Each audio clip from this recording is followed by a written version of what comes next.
tous et bienvenue dans l'entretien du jour. Aujourd'hui, nous avons le plaisir de recevoir Emmanuel Renner, le directeur de Engel & Völker France, Belgique et Pays-Bas. Cette agence immobilière a été fondée à Hambourg en 1977. Engel & Völker, c'est l'un des plus grands groupes spécialisés dans la transaction de biens immobiliers résidentiels, commerciaux haut de gamme, de yachts, de luxe et de jets privés. Fort de plus de 800 sites à travers le monde, le groupe compte aujourd'hui 12 000 conseillers présents dans 34 pays et répartis sur 4 continents. Alors aujourd'hui, nous les recevons puisque le Premier ministre en France, Jean Castex, a fait une annonce. Je vous propose de l'écouter.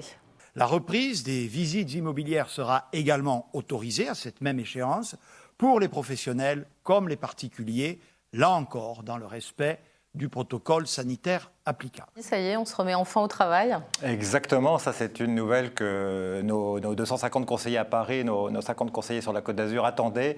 Ils étaient dans les starting blocks, ils ont beaucoup de demandes insatisfaites de leurs clients qui ont des besoins, parce qu'on a toujours besoin de changer d'appartement, de changer de maison ou de vendre sa maison pour des tas de raisons. Donc le besoin était là, l'activité était sous-jacente et là elle va pouvoir vraiment redémarrer véritablement dans des conditions pratiquement normales. Alors est-ce que cette crise de la Covid, qu'est-ce qu'elle a changé dans le secteur immobilier et est-ce qu'elle a changé quelque chose? Alors oui, elle a changé pas mal de choses. Je vous dirais, pour mettre un peu les choses dans un contexte plus général sur la crise sanitaire et l'impact sur l'économie, c'est que ça a concerné tout le monde, mais les secteurs n'ont pas été impactés de la même façon. Il y en a qui ont été extrêmement impactés, la restauration, l'hôtellerie, le tourisme. Il y en a qui, au contraire, on en tirait peut-être un petit peu profit, la vente en ligne, l'alimentaire.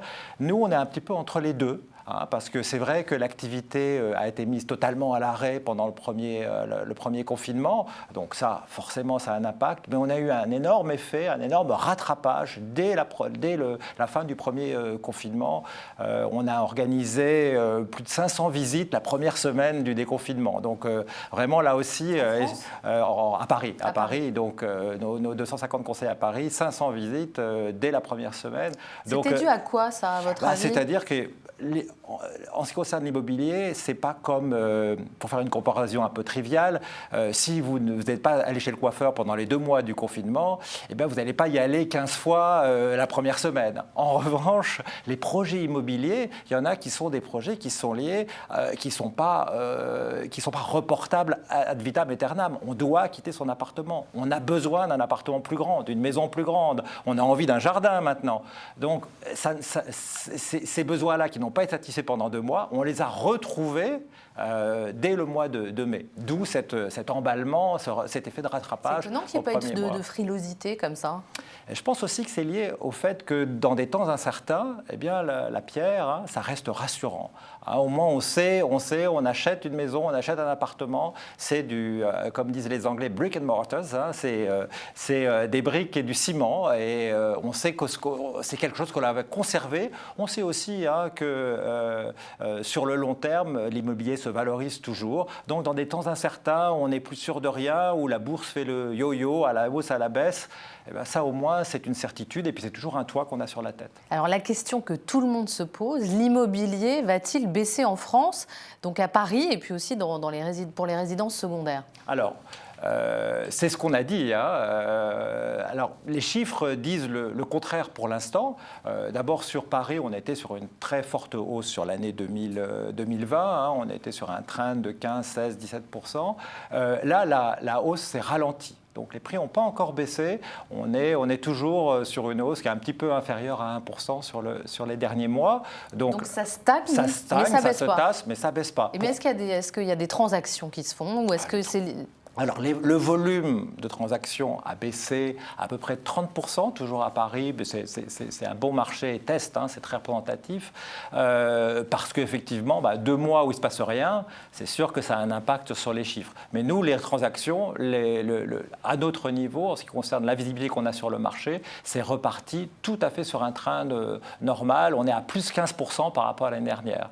Donc, il n'y a pas eu d'impact en ce qui nous concerne. Donc, c'est vraiment un secteur résilient, un peu fondamental pour tout à chacun. Et puis, je pense aussi qu'il y a un facteur de rareté.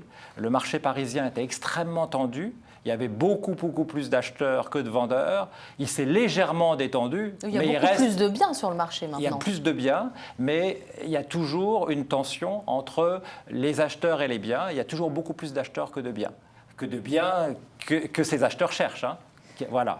Et alors pour 2021, est-ce qu'on peut augurer une baisse? Parce qu'on se dit là que les gens tiennent, mais qu'avec toutes les faillites qu'il va y avoir à partir du mois de mars-avril, quand il n'y aura plus les aides de l'État, que là il va y avoir une manne de produits qui vont arriver sur le marché en tant qu'appartements à Paris, dans les métropoles et même dans les résidences secondaires. Est-ce qu'on peut imaginer là qu'il y aura vraiment une baisse du prix de l'immobilier? C'est difficile d'être devin. Moi, je peux regarder juste sur les derniers mois. On nous avait annoncé une baisse juste après le confinement. Elle n'est pas arrivée. On avait annoncé un effondrement du marché. Je me rappelle des titres de la presse économique en avril-mai. On nous disait le marché immobilier va-t-il s'effondrer avec un tout petit point d'interrogation pour rester dans la question. Donc moi, je dirais non, il ne va pas y avoir de baisse. Il ne va pas y avoir de baisse parce qu'on est... Non, je ne pense pas, parce que je pense qu'on aura... Alors, je parle de Paris. Sur le marché parisien qui est très particulier, encore une fois, on est sur un marché qui est un peu de la pénurie. Il n'y a pas de nouvelles constructions à Paris. C'est encore extrêmement recherché. Les étrangers vont revenir. Dès qu'on aura un vaccin, les étrangers vont revenir. Donc, il faut voir que quand même, on a très bien fonctionné depuis le mois de mai sans la clientèle étrangère, qui est toujours en train de... qui est là, qui nous fait de demandes sur Internet, on leur envoie les visites 3D, on fait des visites virtuelles avec elles, donc ils sont dans les starting blocks, ils vont forcément revenir dès lors que les frontières seront de nouveau ouvertes. Donc il y a ça, et il y a le fait que quoi qu'il en soit, comme je vous le disais, l'immobilier correspond à deux besoins fondamentaux, le besoin d'avoir une maison et de changer de temps à autre de projet immobilier, c'est ce qui assure une continuité de l'activité, et puis dans des temps difficiles, y compris des temps où il y aura peut-être plus de cessation d'activité, de situations difficiles, ça correspond aussi à un investissement, à un placement sûr et qui permettent de vous mettre à l'abri dans tous les sens du terme. Alors est-ce que dans les quartiers qu'on dit un peu plus populaires, on peut imaginer qu'il y aura une baisse comme le 10e arrondissement, le 18e arrondissement, le 9e arrondissement qui avait énormément monté? Je pense que peut-être que les prix vont se stabiliser, ça c'est certain, parce qu'on est arrivé à un niveau très élevé et que maintenant Paris a atteint le niveau des autres capitales internationales, parce qu'il faut voir que Paris se compare en fait avec New York, avec Hong Kong, avec Singapour, avec Londres. Donc Paris a un niveau d'étiage qui font sans doute les prix vont se stabiliser, mais il n'y aura pas d'effondrement, il n'y a pas de raison qu'il y ait un effondrement du marché. Parmi ces capitales que vous venez de citer, Paris est toujours la moins chère? Alors, je pense que, d'après ce que j'ai lu dernièrement, Paris est maintenant l'une des capitales les plus chères. D'abord parce que les prix ont beaucoup monté, et puis parce que les prix à Londres et à New York ont baissé. Vous voulez dire qu'elle a rattrapé Londres? Elle a rattrapé Londres, absolument, absolument. Alors, Londres est encore un peu plus cher sur certains micro-quartiers. Il y a encore des effets de rareté très particuliers sur le centre de Londres, hein, sur tout ce qui est Kensington, Chelsea. Tous les quartiers huppés de Londres sont encore ont des prix plus élevés qu'à Paris, donc il y a encore une possibilité de rattrapage pour Paris, mais globalement maintenant je pense qu'on est vraiment dans le peloton de tête et tous les derniers classements le disent. Alors pendant ce confinement, on a parlé d'un exode rural, c'est quelques chiffres, 46% de recherches sur Google sont sur les maisons en province et moins de 5% pour les recherches sur Paris. Alors est-ce qu'il y a eu vraiment un achat de maisons secondaires? On a parlé beaucoup du Perche, qui a même fait des pubs sur cette région. Il y a eu ce phénomène d'exode. Je pense que ce que vous citez là, les recherches Google, c'est très intéressant parce que ça montre en tout cas une envie, une curiosité, un intérêt. Ça c'est certain que ça a traversé l'esprit de tout le monde pendant le confinement. Pour les gens qui étaient enfermés dans des conditions pas forcément simples à Paris, ils ont envie de voir ailleurs, de s'imaginer et de se projeter sur une vie en télétravail, sur le monde d'après, entre guillemets. Est-ce que le monde d'après est arrivé ou va arriver? J'en suis pas si sûr. Et pour nous, ça ne s'est pas traduit dans les chiffres. Et finalement, lorsque vous êtes ancré dans une vie parisienne, que vous avez votre appartement haussmannien de vos rêves, je ne suis pas certain qu'après réflexion, vous ayez envie de vous mettre dans une situation de télétravail avec des allers-retours par la gare Saint-Lazare pour vous rendre à votre bureau de Parisien, même une fois de temps en temps. Donc, ça, c'est pas, nous, on n'a pas senti. Alors, il y a en revanche sur le marché de la résidence secondaire une forte activité, ça c'est sûr, c'est ça le perche. Il y a effectivement, vous avez raison aussi, peut-être des frontières entre résidence secondaire et résidence principale qui se sont un petit peu estompées. C'est-à-dire que les résidences secondaires sont aussi maintenant des endroits d'où l'on peut travailler. Donc si on doit être en télétravail pendant quelques jours par semaine, on n'est pas forcé d'être à Paris, on peut être dans sa résidence secondaire. Donc tout d'un coup, ça rend plus intéressant la résidence secondaire qui était un petit peu tombée en désuétude ces dernières années. À Deauville, par exemple, il y a une très très forte activité de transactions sur les maisons. C'est typiquement les Parisiens. Oui, durant cet été, nos confrères à Deauville ont connu un été exceptionnel. Donc ça correspond à ça, mais ce n'est pas un exode. C'est une reprise des vieilles habitudes françaises de la résidence secondaire. C'est-à-dire un besoin de pouvoir aller se réfugier quelque part et de... Exactement. Et vous pensez que ça va durer? Pensez que ça va durer. C'est lié au confinement ou c'est une nouvelle mode, à votre avis, de la résidence secondaire? Alors, il y a deux choses. Effectivement, l'histoire l'a montré, on a la mémoire très courte. Donc, une fois que tout sera terminé, que le chapitre du confinement sera terminé, le chapitre du Covid sera terminé, est-ce qu'il va y avoir un monde d'après? Est-ce que ça va changer nos habitudes? J'en suis pas certain. Paris a connu des crises. Vous pensez qu'on va revenir exactement comme avant? Sur nos modes de vie? Oui, je pense. Moi, je pense. C'est une opinion personnelle, mais je pense que, voilà, vous savez, on a connu les attaques terroristes terribles, du Bataclan, de Charlie Hebdo, et on pensait que Paris ne se rebellerait jamais. Et finalement, l'intérêt pour la capitale ne s'est jamais démenti après ça. Les touristes étrangers sont revenus, les acquéreurs, les investisseurs étrangers sont revenus. L'attrait de Paris ne s'est pas trouvé affecté par ces événements extrêmement tragiques. Donc, parce qu'heureusement, l'être humain a une capacité d'adaptation et d'oubli qui lui permet d'avancer et de continuer à vivre malgré les épreuves. Donc je pense que Paris restera toujours Paris, pour paraphraser une chanson célèbre. Alors on parle beaucoup de télétravail.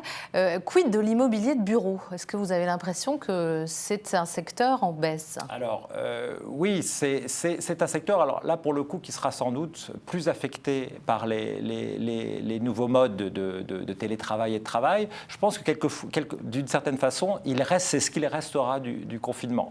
Pour nous, au niveau de l'exercice de l'agent immobilier, ça nous a vraiment permis d'accélérer notre digitalisation.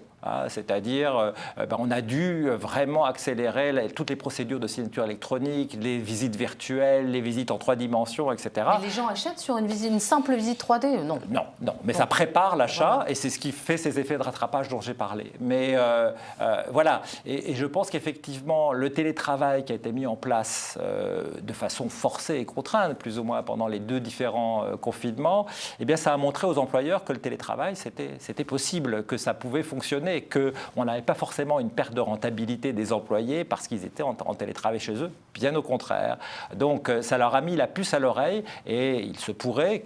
Là aussi, je ne suis pas devin, que lorsque l'on reviendra au monde normal sans le Covid, eh bien, beaucoup d'entreprises réfléchissent à utiliser beaucoup plus le télétravail, ce qui est déjà le cas dans d'autres pays, aux États-Unis. Qui va leur coûter beaucoup moins cher. Et qui va leur coûter beaucoup moins cher. Alors, il y a des calculs qui ont été faits sur les correspondances entre le nombre de jours en télétravail et le nombre de mètres carrés rendus non nécessaires au siège, etc. Ça, c'est à vérifier. Mais oui, ça reste certainement un impact sur tendance, en tout cas. C'est la tendance et ça peut avoir un impact sur le secteur de l'immobilier commercial. Quid du marché à l'international? Est-ce que vous êtes présent dans 34 pays? Est-ce que les pays, les continents que vous desservez, c'est la même chose? Oui, c'est le même bilan. C'est le même bilan. Alors, il y a quelques petites exceptions. Par exemple, Londres, parce qu'il y a un effet Brexit qui se surajoute à ça. Donc, les étrangers partent, les Français rentrent. Voilà. Alors, là aussi, c'est pas aussi massif, massif que ce qu'on peut en penser, ce qu'on peut en dire. Mais grosso modo, nous, on a vu sur toutes les métropoles, que ce soit aux États-Unis, que ce soit à Dubaï, sur des marchés comme ça immobiliers qui sont un petit peu emblématiques, on a le même phénomène qu'en France, c'est-à-dire que l'activité immobilière s'est adaptée et est restée extrêmement soutenue et que vraiment l'immobilier est devenu un phare rassurant dans la gestion du patrimoine des ménages. Et donc l'activité très soutenue avec des réorientations. Hein. On a vu New York a un peu plus souffert parce que la crise a été terrible. Ça a un marché de location aussi, New York, beaucoup de locataires, donc ils se sont retrouvés dans des situations un petit peu difficiles. Ils ont quitté rapidement la ville, donc ça a un peu déséquilibré le marché. Mais en revanche, on voit que, par exemple, dans l'Illinois, il y a eu un très fort intérêt pour les maisons sur les lacs, l'envie de grands espaces. Alors, les États-Unis s'y prêtent, hein, donc une énorme activité aux États-Unis, on a très bons résultats. Sur les maisons secondaires également. Sur les maisons, voilà. Mais ça correspondait déjà à une habitude culturelle. On n'habite pas en ville aux États-Unis, hein. On habite toujours dans des banlieues ou dans des espaces verts, etc. Et puis à Dubaï aussi. Beaucoup de produits à Dubaï. Beaucoup de produits. Un peu trop, non? Un peu trop. Ça... Alors, il y avait le problème effectivement d'une mise sur le marché de beaucoup de produits fin 2019, début 2020. Donc, en quelque sorte, ça a mis un coup d'arrêt à un certain nombre de développements immobiliers qui a permis de recréer un relatif équilibre. Et ce qu'on a vu à Dubaï, c'est un énorme intérêt sur les maisons. Dubaï s'est d'abord développé sur la côte, sur la Palme, la Marina, etc.